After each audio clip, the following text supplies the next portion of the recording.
பல ஆண்டுகளுக்கு முன் கர்நாடகத்தில் வசித்த பக்தை ஒருவரின் கனவில் லலிதாம்பிகை தோன்றி, என் கால்களுக்கு கொலுசு இல்லை, நீதான் செய்து தர வேண்டும் என்று கூறினாராம். அந்த பக்தையும் பல ஆலயங்களுக்கு சென்று கனவில் வந்த அம்மனின் அழகிய அந்த முகத்தை தேடி பார்த்து இறுதியில் திருமியச்சூர் வந்து அதே அழகிய அம்மனை கண்டு மகிழ்ச்சி அடைந்துள்ளார். அவர் நடந்த விஷயத்தை கூற, இங்கே அம்பிகையின் காலில் கொலுசு அணியும் அமைப்பு இல்லையே என்று கோயில் தரப்பில் சொன்னார்களாம். பின்னர் அர்ச்சகர்கள் மிகுந்த கவனத்துடன் அன்னையின் கால்களில் தேடியுள்ளனர். அப்போது அன்னையின் கணுக்காலின் அருகே அழுத்தம் ஏற்பட்டிருந்தது.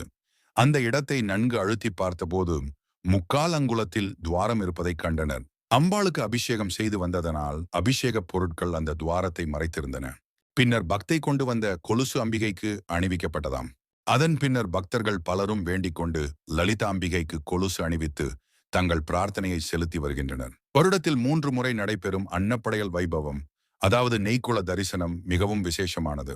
அன்று லலிதாம்பிகைக்கு சர்க்கரை பொங்கல், புளியஞ்சாதம், தயிர் சாதம் ஆகியவற்றை தயாரித்து சந்நிதியின் முன்பாக வாழை இலை மட்டை தென்னை ஓலை ஆகியவற்றின் மீது சுமார் 1½ அடி உயரத்துக்கு படையலிடுவார்கள்.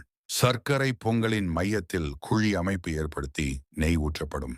பின்னர் பூரண அலங்காரங்கள் செய்து தீபங்கள் ஏற்றப்பட்டு தூப தீபம் காட்டும் நொடியில் திரை விலகும் போது காண கிடைக்கும் தரிசனம் நம்மை மெய்சிலிர்க்க வைக்கும்.